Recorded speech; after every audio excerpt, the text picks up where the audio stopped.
Жүсіп атам айтып кеткен, Ринат бекен ұлдары, қой үстіне боз тұрғайда, жұмыртқалар жылдары, алыс емес жақындады, халық енді шыдасын, ауызбірлік керек бізге, қазағымның ұлдары, ай.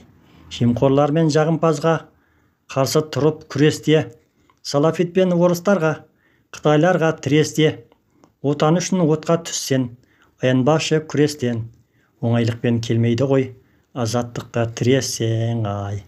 Қазағыма жанашыр тек, намысы бар қазақтар, көп емес қой оның бәрі, сол үшін бізді азаптар, жемқорлар мен жағымпаздар толып кетті арада, үндемесек иілсек егер, отырып алып мазақтар, ай.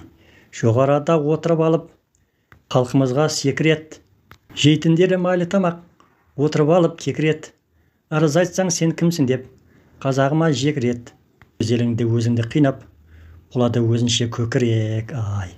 Жоғарыда ринаттар бар, халық енді сенетін, өтірік сөзбен алдамайды, қазағымды көнетін, 31 жыл құр уәдеге тойып бітті халқымыз, ауыз бірлік болса егер, алыс емес күн жеңетін, ай. Қыс келеді қылышын сүйреп, арыстандай айбатты, көктем менен күзде қалмай, көрсетті өзін қайратты, жазымыз болса жадырады, сабыр сақтап кідіріп, тоқтатыңдар барлығын деп, бір ауыз сөзбен жайратты.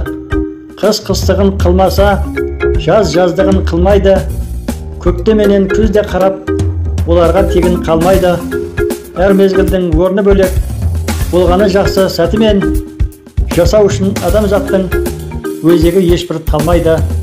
Біздер жақта қар ұшқындап, қыс қыстығын растады, адамдарда жеңіл жетті, киімдерін тастады, октябрьдің соңы болды, енді жылы болмайды, күн суытып жаңбыр қармен қыс қыстығын бастады.